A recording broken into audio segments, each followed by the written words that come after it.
Entre más avanzan las políticas del gobierno de Andrés Manuel a favor de los más pobres, la oligarquía nacional y transnacional, más agudiza el golpe de estado blando en su contra. Ante el descrédito de narcopolíticos corruptos y entreguistas, prostituidos medios y periodistas sin credibilidad o audiencia y una corrompida sociedad civil, la USAID recurre a famosos conservadores para que asusen a la población contra la 4T. Café Tacuba descalifica al Tren Maya, Panteón Rococó la rifa del avión, Diego y Gael exigen guerra contra el narco y hasta la trepadora Thalía se indigna por feminicidios que jamás cuestionó mientras el PRIAN ensanchaba los bolsillos del burdel que le pagó millones por su exclusividad. Bienvenidos una vez más a este espacio de investigación de análisis, donde la apuesta principal es por el pensamiento crítico. Es profundamente esperanzador el gobierno de AMLO, un hombre de absoluta honestidad y valentía que no cede ni un ápice en su férreo compromiso con el México más agraviado por el criminal neoliberalismo. Contundente, le ha puesto límite al poder económico, frenado el entreguismo y enfrentado a criminales comunes y de cuello blanco. Pero es aterrador lo que son capaces de hacer los poderosos parásitos, sus sicarios y aparato mediático con tal de volver a robar lo que Andrés Manuel le está devolviendo al pueblo.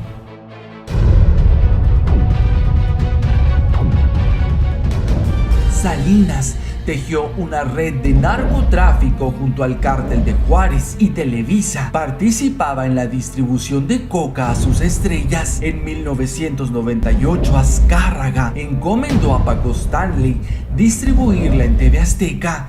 Por ajuste de cuentas, el cártel lo ejecutó al poco tiempo. Ricardo Salinas Pliego lo victimizó para golpear al gobierno del DF. Durante la investigación, Samuel del Villar descubrió los nexos de Azteca con el narco y Lili Telles aceptó armar un montaje de un ataque armado de parte del procurador para encubrir el narconegocio. Al mediodía del 7 de junio de 1999, 4 impactos de bala en la cabeza terminaron con la vida de Francisco Jorge Stanley Albaitero. Suceso que marcó la historia de la televisión en México, conmocionó a la ciudadanía y a las agencias mediáticas. Todos dejaron sus actividades para voltear incrédulos cuando les decían: acaban de matar a Paco Stanley. Desde el momento del asesinato inició una campaña televisiva sin precedentes que presentaba al conductor como un mártir y culpaban de su muerte al gobierno local, encabezado por Cuauhtémoc Cárdenas. Ricardo Salinas Pliego, quien años atrás recibió un préstamo millonario de los Salinas de Gortari para ganar la licitación del Canal 13, exigió la renuncia del jefe de gobierno y cuestionó el sistema democrático que había permitido la transición política en el Distrito Federal. Los actores y conductores de Azteca comenzaron a exigir justicia al aire, culpando al gobierno del DF por la violencia que había terminado con la vida del animador. Al poco tiempo, supimos que en realidad se trató de una narcoejecución, que Stanley no era tan inocente y que tenía complicidades con las televisoras como dealer de sus estrellas. Incluso operaba al amparo de la Secretaría de Gobernación, muy cercana al cártel de Juárez desde tiempos de Salinas. Y supimos también que las escandalizadas televisoras tenían una agenda puntual desde aquel año: aniquilar a la izquierda. Paco Stanley y su amplio historial delictivo operaba para el cártel de Juárez, proveía drogas a las estrellas de Televisa y Azteca, todo con la anuencia de gobiernos priistas a través de la Secretaría de Gobernación. A los 20 años de edad, Francisco Stanley ya había pisado la cárcel. En Saltillo, Coahuila, fue acusado de robo y de encabezar una banda que se dedicaba a asaltar tiendas. Cuando Stanley Fue presidente de la Asociación de Locutores de México. Se convirtió en el propietario del Bar Diana de la Zona Rosa, donde se ejercía la prostitución. De acuerdo con el diario Reforma, un informante de la DEA aseguró que Paco Stanley pertenecía a la estructura del Cártel de Juárez. Por su parte, el Universal informó que una línea de investigación de la Procuraduría del DF señalaba al conductor como proveedor de droga entre los adictos del mundo del espectáculo, principalmente en Televisa y Televisión Azteca, al estar vinculado con los hermanos Muñoz Talavera, capos del Cártel de Juárez. A través de sus diversas actividades dentro del duopolio televisivo, logró una fortuna superior a los $7 millones entre propiedades y cuentas bancarias en México y el extranjero. Investigaciones del gobierno capitalino arrojaron que además pertenecía a una red de distribución de cocaína a quienes compraba unos $10,000 cada tercer día. Estas operaciones se manejaban a través de sus cuentas en Islas Caimán. Las investigaciones de la inteligencia militar revelaron que Stanley era amigo íntimo de Amado Carrillo Fuentes, el Señor de los Cielos, líder del Cártel de Juárez, con quien gustaba de jugar billar. Stanley solía visitar hoteles donde se hospedaban en esas mismas fechas capos del narcotráfico, utilizando pases de cortesía. Trascendió que Stanley servía de prestanombres en la compra de bienes inmuebles del Señor de los Cielos. La red de narcotráfico de los Salinas de Gortari, en alianza con el Cártel de Juárez, también operaba en Televisa y Televisión Azteca. Stanley solo era uno de sus dealers. La propia CIA tiene en sus registros que el gobierno de Carlos Salinas de Gortari fue sin duda el más controversial, duro y corrupto. En entrevista con el periodista Jesús Esquivel para el semanario Proceso, Brian Latell, oficial de inteligencia nacional para América Latina de la CIA de 1990 a 1994, señaló: desde el principio del gobierno de Salinas había mucho escepticismo y sospechas de que él y su hermano Raúl tenían nexos con los narcotraficantes. Carlos Salinas de Gortari, a través de su hermano Raúl, protegió a varias organizaciones criminales. Los Salinas estaban vinculados con varios cárteles delictivos, entre ellos el de Juárez. De acuerdo con testimonios de Rubén Jaime Gutiérrez, confinado en Santa Marta, Acatitlan, Raúl, el hermano incómodo, José Córdoba Montoya, el entonces jefe de la oficina de la presidencia, y Amado Carrillo, visitaban en el reclusorio sur al narcotraficante Juan José Esparragosa el Azul, quien realizaba grandes fiestas para los hombres de confianza de Carlos Salinas. El Azul pretendió formar una federación del narcotráfico, la cual encabezarían los hermanos Arellano Félix, Juan García Ábrego, Amado Carrillo Fuentes y el Mayo Zambada, con la anuencia del gobierno de Carlos Salinas. En la administración de Ernesto Zedillo se repitió la narcocorrupción. La propia familia de Zedillo se involucró con el narcotráfico.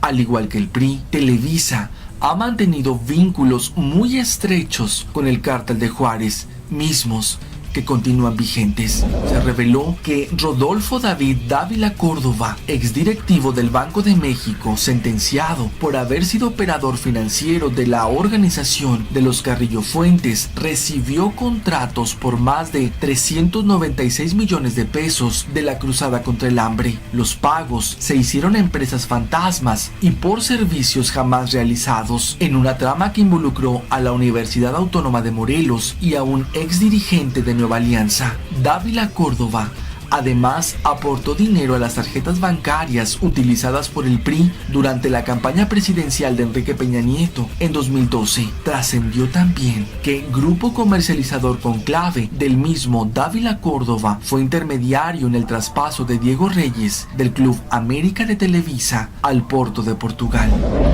Medios estadounidenses revelaron los nexos entre los Salinas de Gortari, Televisión Azteca y Francisco Stanley, información que en México fue poco difundida.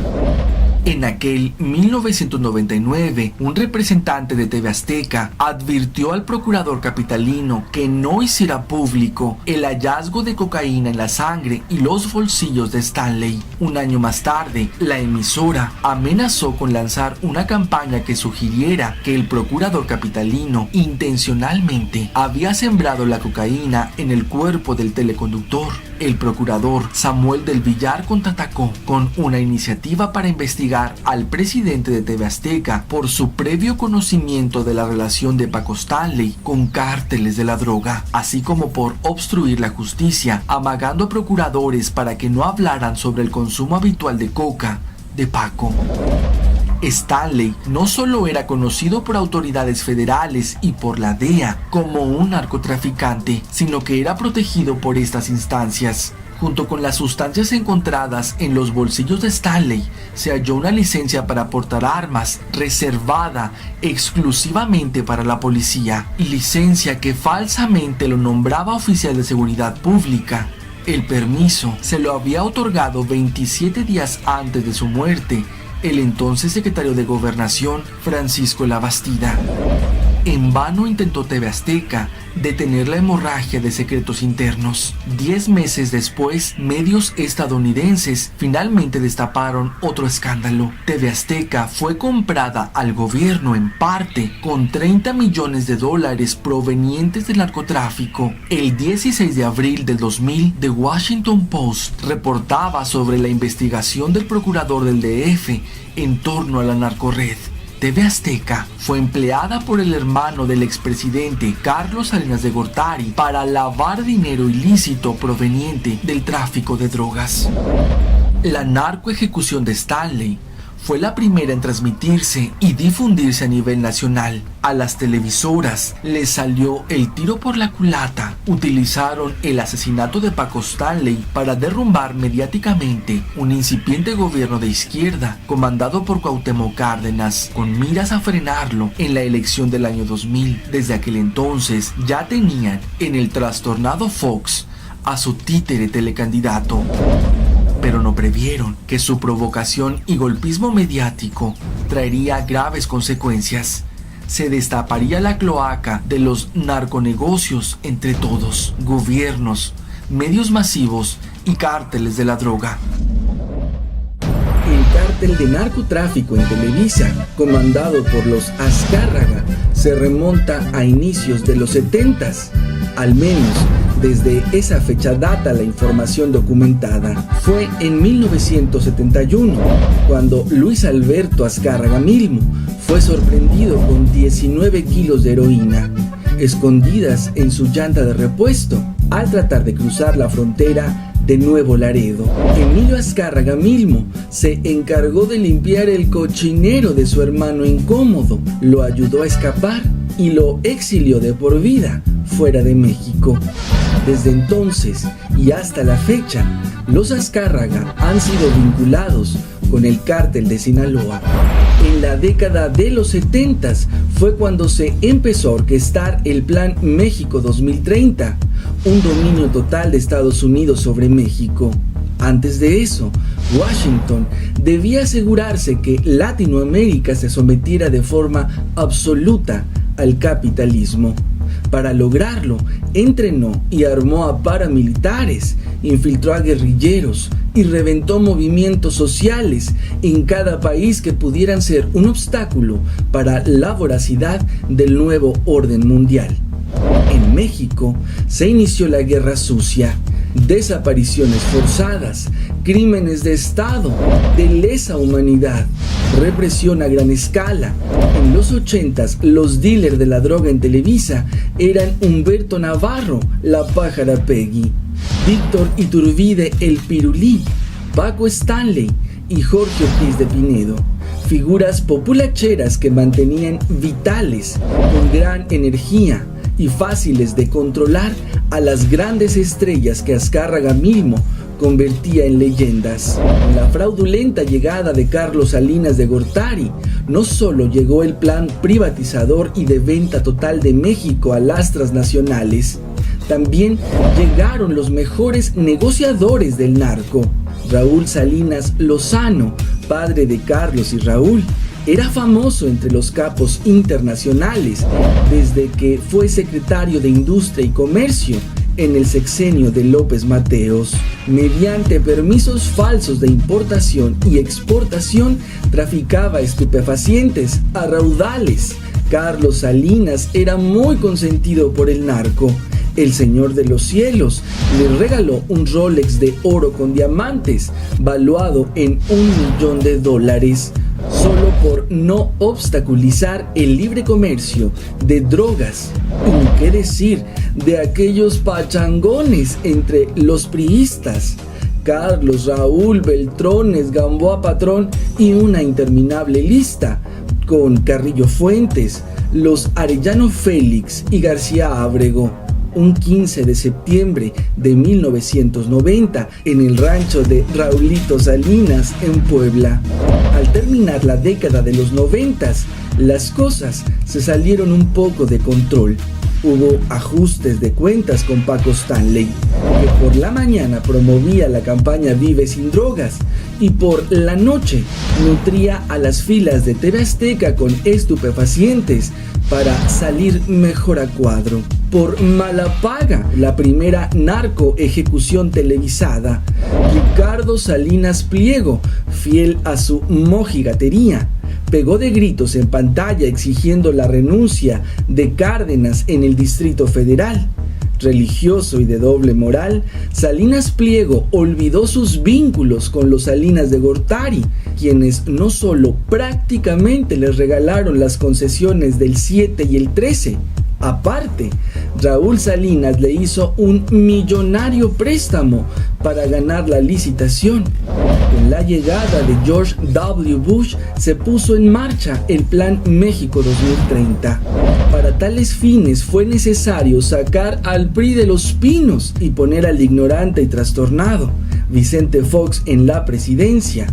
Había dos objetivos fundamentales: liberar al Chapo Guzmán y empoderarlo para que fuera el traficante de confianza para Estados Unidos.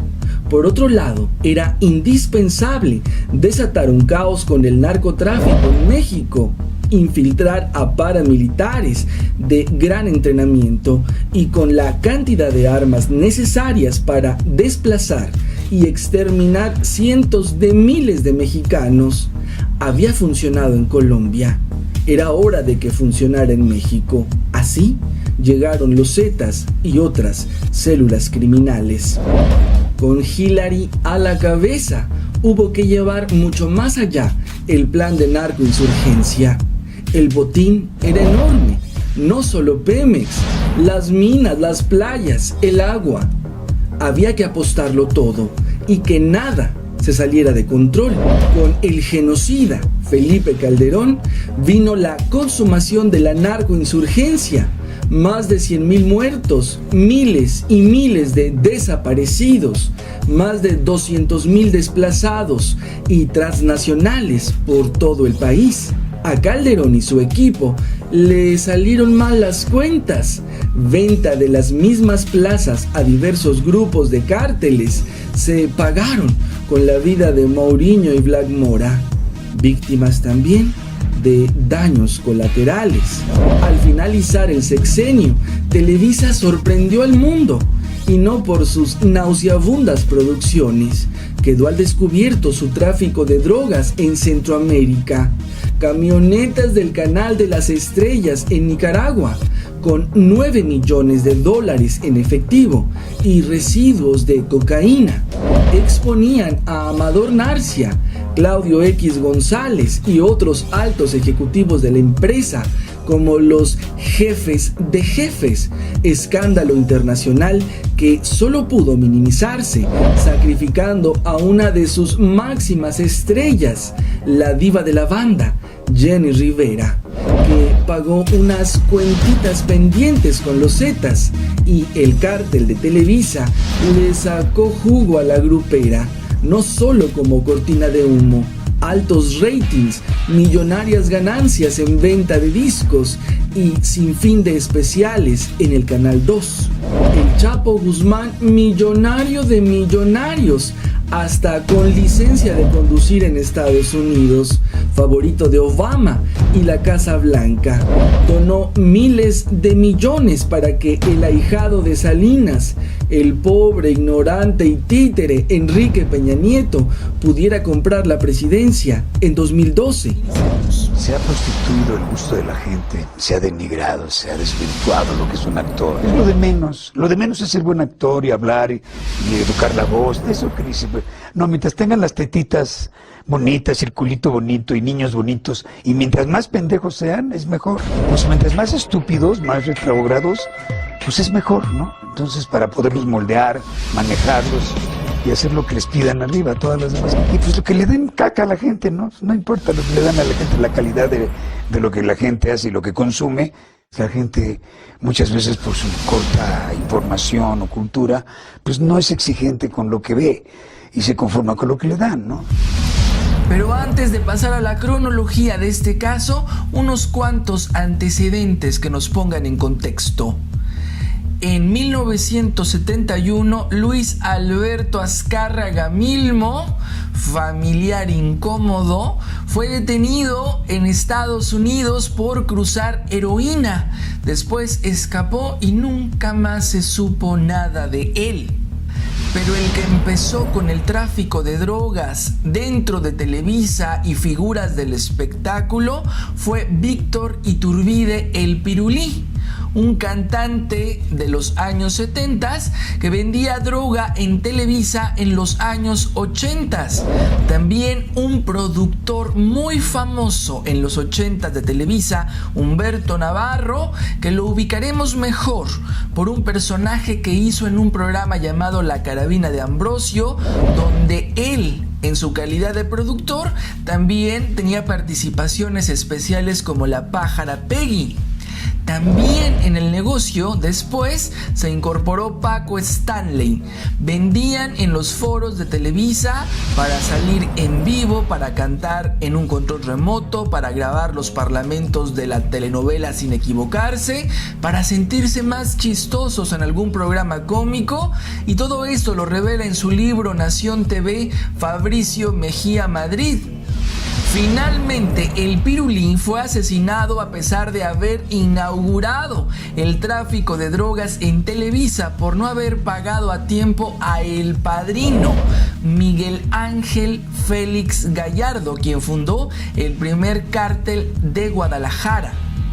Final similar que tuvo Paco Stanley en el 99, pero por el cártel de Juárez de Amado Carrillo, el Señor de los Cielos. Y es que todo esto forma parte de los antecedentes de los que ya tenemos cuenta de que en Televisa siempre han estado de una u otra forma ligados al narcotráfico, ya sea encubriéndolos o siendo también ellos proveedores de droga, y en un momento llegamos a pensar que solamente era para sus figuras, pero no. La detención de Guillermo Francisco Ocaña Padral, mejor conocido Memo Ocaña, exconductor del programa de televisión de Boca en 1997 con Maxine Goodside, uno de los principales eslabones del cártel de los Beltrán Leiva. Este señor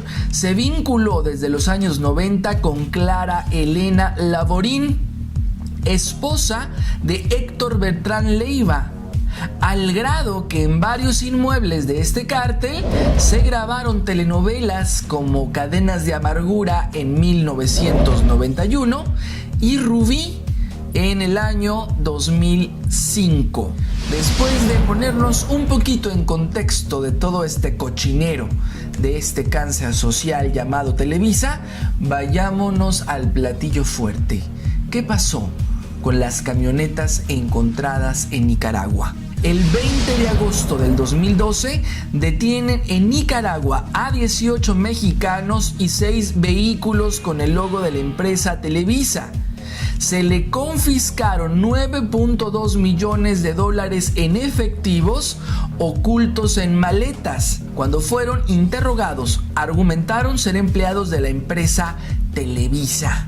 y también se les encontró residuos de cocaína. Pero Televisa niega cualquier relación laboral con los 18 mexicanos detenidos. Enrique López, en esos mismos días director de Relaciones Públicas de Televisa, declaró que las unidades móviles fueron robadas a la empresa. En septiembre, MBS Noticias confirmó que las 6 camionetas detenidas estaban registradas bajo el nombre de Televisa SADCB. Pero Televisa se desdice. Primero dijeron que se las robaron y después, vía un comunicado, que fueron registradas indebidamente con documentos apócrifos como propiedad de la empresa. La Procuradora General de la República, Marisela Morales, esta señora con ese pasado, con esa historia, aseguró que los 18 detenidos y las camionetas retenidas en Nicaragua no eran propiedad de Televisa y que el nombre de la empresa había sido utilizada por grupos delictivos que ni en ese momento ni ahora sabemos cuáles fueron. Los trámites de altas, bajas y cambio de placas de los vehículos registrados a nombre de Televisa se hicieron con un poder notarial especial supuestamente concedido por la empresa. Pero Morales afirmó que la organización criminal Los Zetas había infiltrado al gobierno del Distrito Federal. Entonces empiezan a decir que los Zetas eran parte de todo esto, pero recordemos que los Zetas pues son infiltrados también, pero de Estados Unidos en México. Entonces, el fiscal nicaragüense Armando Juárez afirmó que tienen el registro de llamadas hechas por los detenidos. Los números, a decir de los detenidos, pertenecen a personal de Televisa. El 8 de octubre, la revista Proceso publicó cartas firmadas por el vicepresidente de Información Nacional de Televisa, Amador Narcia Estrada, y dirigidas a las autoridades de Nicaragua y Costa Rica para que brindaran el apoyo necesario a los supuestos trabajadores de la televisora para que realizaran su trabajo. Y empieza entonces las colusiones. El 1 de noviembre, la Procuraduría del DF determinó que las 6 camionetas aseguradas en Nicaragua que fueron registradas en el DF a nombre de Televisa SADCB no pertenecen ni a la empresa ni a sus filiales. En esas mismas fechas, el periodista nicaragüense Ismael López reveló que en las camionetas confiscadas también se encontraron cartas dirigidas a autoridades de Honduras y de un estado de México con la supuesta firma de Amador Narcia Estrada.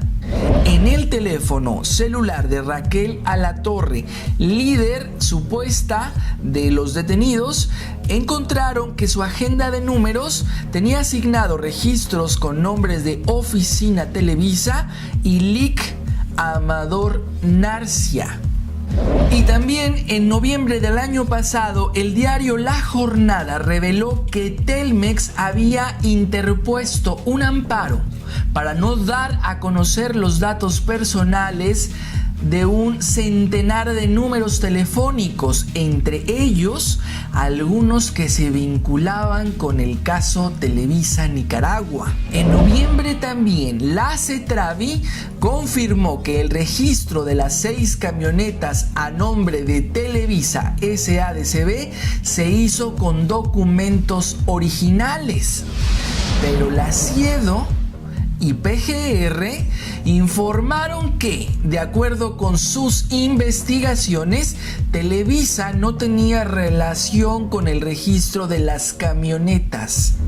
El 9 de diciembre, la Fiscalía Nacional de Nicaragua pidió a la PGR que examinara las cartas confiscadas a los 18 detenidos en las que aparece la supuesta firma de Amador Narcia, alto directivo de Televisa. El fin era confirmar la autenticidad de la firma. El 10 de diciembre también del 2012 comienza en Nicaragua el juicio a los 18 mexicanos detenidos desde agosto. Y dentro del juicio, una gerente y un empleado del hotel Holiday Inn de Managua declararon que el grupo de mexicanos eran clientes frecuentes y que habían estado al menos 6 veces hospedados desde noviembre de 2010. En el segundo día del juicio se presentaron los objetos incautados a estos 18 mexicanos, entre ellos uniformes con logotipos de Televisa, cámaras, teléfonos celulares, radiotransmisores y joyas que portaba Raquel Alatorre. También se presentaron pruebas con las cartas con la supuesta firma del directivo de Televisa, Amador Narcia. En el tercer día de este juicio, un técnico estimó en $744,000 el costo de los 6 vehículos en los que trasladaba el grupo junto con los equipos de transmisión de televisión. También se reveló que ingresaron a Costa Rica decenas de veces más vehículos con logos de Televisa. Las autoridades de Costa Rica informaron que 7 camionetas con logos de Televisa diferentes a las decomisadas en Nicaragua cruzaron decenas de veces la frontera entre ambos países entre el 2009 y el 2011. Las unidades formaban parte de la lista que la Procuraduría del DF declaró como inscritas a nombre de Televisa. Y dentro del juicio es donde aparece el nombre del vicepresidente corporativo de Televisa, Claudio X González. Fue mencionado por Raquel Alatorre, quien lo identificó como su jefe, según declaró el teniente que dirigió la investigación de los 18 mexicanos. Tras la presentación de los alegatos finales de la Fiscalía y la defensa, el juez Edgar Altamirano declaró a los 18 mexicanos culpables de los delitos de narcotráfico, delincuencia organizada y lavado de dinero. El juez determinó que los mexicanos habían usado la fachada de periodistas para enmascarar sus actividades ilícitas. Pero el director del diario digital de Nicaragua Confidencial, Carlos Fernando Chamorro, consideró que en el caso de los 18 mexicanos detenidos existía un gran encubrimiento y que el juicio había dejado muchas preguntas sin contestar.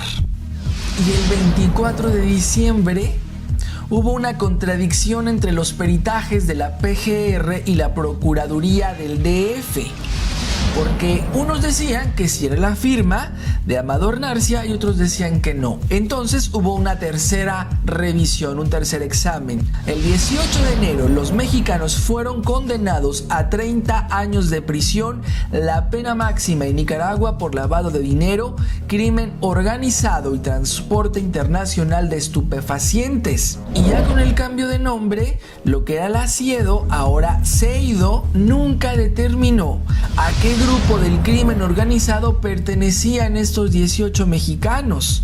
Sentenciados en Nicaragua, sin embargo, indicó que existían indicios de vinculación o podía ser el cártel del Golfo o los Zetas o los Charros. Y el 1 de octubre de este 2013 sucedió algo inaudito. Un tribunal en Nicaragua redujo la sentencia entre 17 y 18 años cuando se les había dado la pena máxima, que eran 30 años de prisión.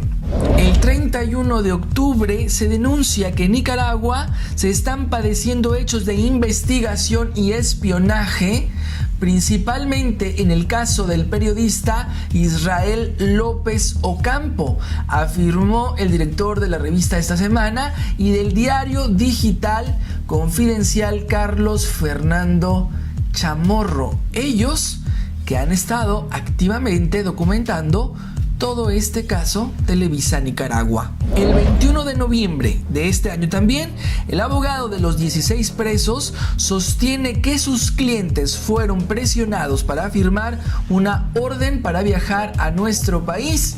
La Corte Suprema afirma que los presos pidieron ser enviados. Se empieza a hablar ya de que están siendo forzados a regresar. Y la información más reciente que se tiene data de este 4 de diciembre, donde autoridades de aquel país afirmaron que esperan que la extradición se dé a finales de este año, pero dicen que la burocracia está obstaculizando el envío de los sentenciados que viajaban en las camionetas de Televisa. Y para cerrar todo esto, pero entonces, a Nicaragua, ¿por qué le importa también en algún momento encubrir a Televisa? En una reciente información de la revista Proceso daba cuenta que el presidente de Nicaragua, Daniel Ortega, le debe mucho al viejo PRI, que lo apoyó en su revolución contra el régimen de la familia Somoza. Ortega sabe muy bien que Peña Nieto es una hechura de Televisa y que como presidente tendrá que defender al monopolio televisivo en esta operación de narcotráfico descubierta por los servicios de seguridad nicaragüenses. Y probablemente nunca sepamos la verdad de esto, aunque las pruebas sean tan contundentes y Televisa no salga para nada bien librada.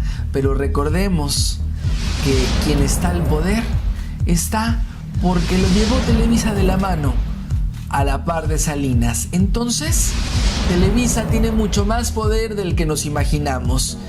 Y ya no nada más en televisión. Probablemente ya es un cártel desde hace mucho tiempo y no lo sabíamos.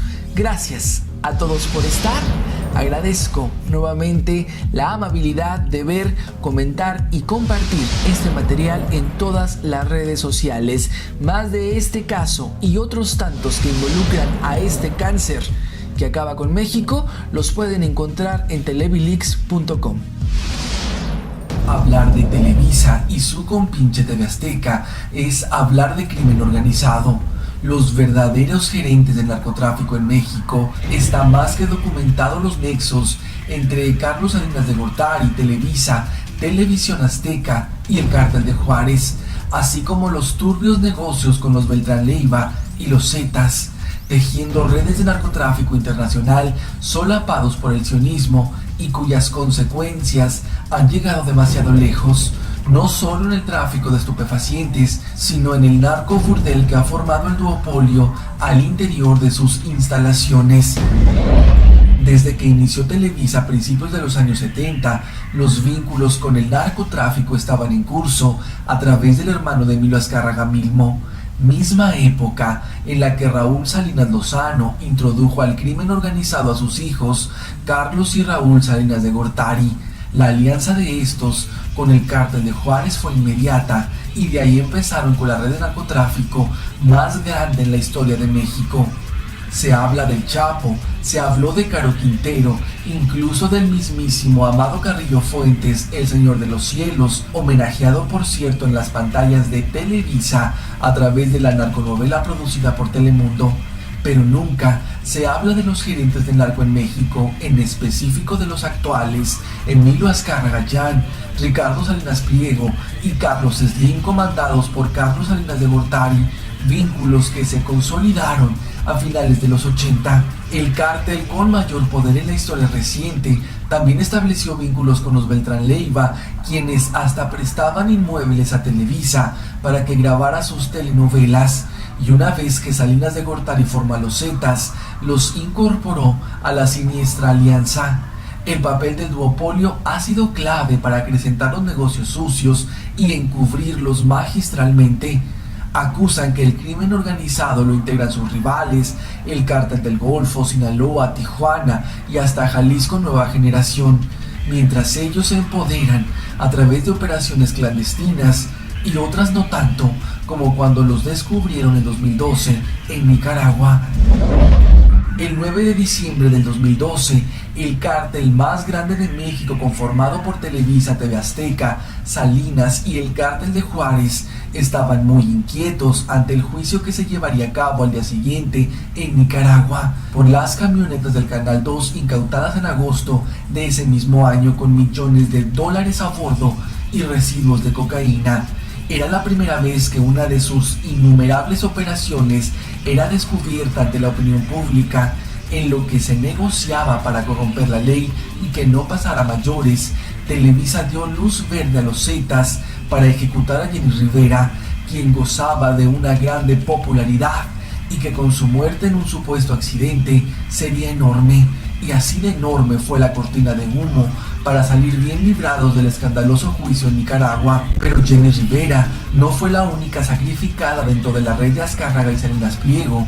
Otras figuras han pagado caro ser estrellas del canal de las estrellas.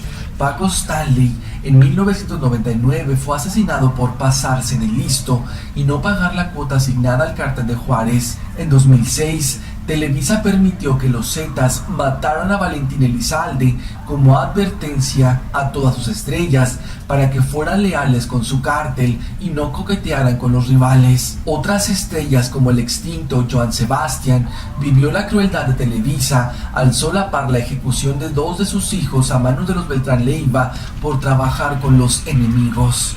Siendo Televisa quien maneja a casi la totalidad de los medios en México, nadie ha podido hablar abiertamente sobre los verdaderos sicarios disfrazados de empresarios. Los famosos de Televisa han sido el postre de los narcotraficantes con los que trabajan. No todos han tenido tan mala suerte para ser ejecutados. En los 80, el cártel de Juárez tenía alianzas con el cártel de Cali en Colombia. Emilio Azcárraga mismo se encargaba de mandar a sus máximas estrellas como intercambio de negocios sucios. Roberto Gómez Bolaños Chespirito, Vicente Fernández y Juan Gabriel eran parte del cóctel de luminarias que eran enviadas a Colombia. Las estrellas del canal de las estrellas han fascinado no solo al público cautivo del Canal 2, sino también a los propios integrantes del cártel más poderoso de México. Figuras como Alejandra Guzmán son muy solicitadas para dar shows privados a los Zetas. Otras dejan de ser amantes para convertirse en señoras de los narcos, como Alicia Machado con el indio de los Beltrán Leiva. Algunos han sido vetados del Canal 2 por someterse a bandas rivales, como los Tucanes de Tijuana, y otras han sido anzuelos para los mayores enemigos como el Chapo. Kate del Castillo fue la encueratriz de Televisa elegida para atender trampas mediáticas que supuestamente dieran con el paradero del peligrosísimo Joaquín Guzmán Loera. La narcoactriz siguió con el montaje después de que aprendieran al Chapo, llorando por los rincones, medio tras medio, para narrar su trágica historia a la par que firmaba contratos con empresas aliadas de Televisa. El repunte de la carrera de Kate fue impresionante. Jamás con ninguna de sus churronovelas tuvo tanta popularidad como con su pésima actuación en el Chapo montaje. Las narcoejecuciones en Televisa son selectivas. Todo depende de los intereses de la organización que integran, junto a Televisión Azteca, Salinas de Gortari y sus aliados los Zetas. Los vínculos que se consolidaron a finales de los 80s con la espuria llegada de Salinas a la presidencia y sus prestanombres Carlos Slim y Salinas Pliego, así como su incondicional alianza con Televisa, conjuntaron esfuerzos con el cártel de Juárez para ser el grupo criminal más grande del país.